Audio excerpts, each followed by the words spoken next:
He needs to squash the Terror Squad beef, including Pun's family, first. Well, yeah, I mean, before he tries to squash beef, before Fat Joe tries to squash beef with 50 and Ja Rule, he should be trying to solve things on his inner camp. But I said it before, I'll say it again. I don't really think it's the time for a big pun movie right away. So for everybody to be throwing that at Fat Joe, like, yo, why have you not done the big pun movie or the series? I don't think it's really time for that. And as far as a Terror Squad reunion, I mean, we saw what happened with the True Story album.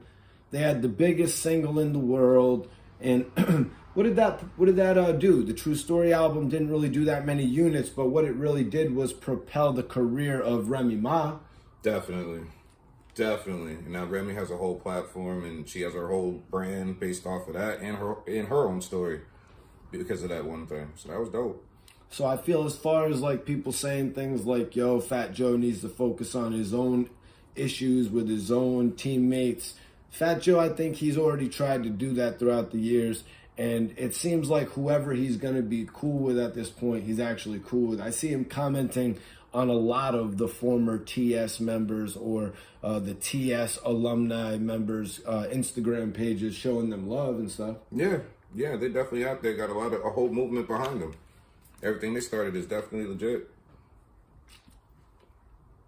But are we going to see another Terror Squad album? Probably not. No. Not with all remaining members. Are we going to get another Fat Joe album? Definitely. I think we'll get another Fat Joe album. I think every time Fat Joe comes around, Fat Joe definitely makes an impact. Definitely. He always got that one song for the summer. Like every 4 years, he come around with one. Yeah, he had that All the Way Up with French Montana, but I think that ended up on his album with Remy Ma. I don't think that positioned him to actually release his own album. I don't think Joe has released an album in a few years. The one, I think his last single, wasn't it the one with Chris Brown? He had Another Round. Yep, Another Round, Chris right. Brown. He had a few singles, but he didn't end up releasing it. Correct me if I'm wrong out there, but I don't think Joe actually ended up releasing another solo album.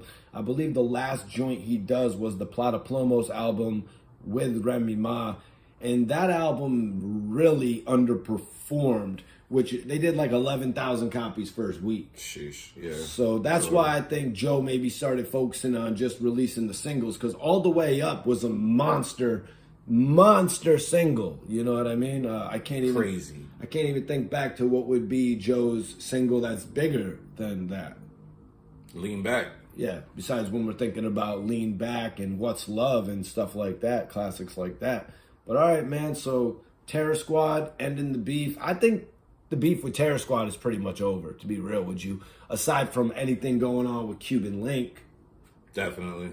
I mean, I don't know. I mean, there's still a lot of back and forth. Like, I don't know. The last thing I heard was Cuban Link was accusing Fat Joe of snitching or something like that. But then the paperwork ended up being faulty. So, I mean, I don't know. I mean, whatever grudges, they got to let that go, man. Too much time has passed. I would love to see a reunion. I would just love to see a peace between the crew. Not for nothing. I mean, at one point, everything was cool, right? But, nah, probably not going to see that. Yeah, but I don't think that means they're going to invest a whole nother bunch of money in Cuban Link. They already did that with the 24K album, you know what I mean? So I don't think the relationship is ever going to be fully repaired to that extent if that's what anybody out there is thinking. That is not going to happen. Probably not.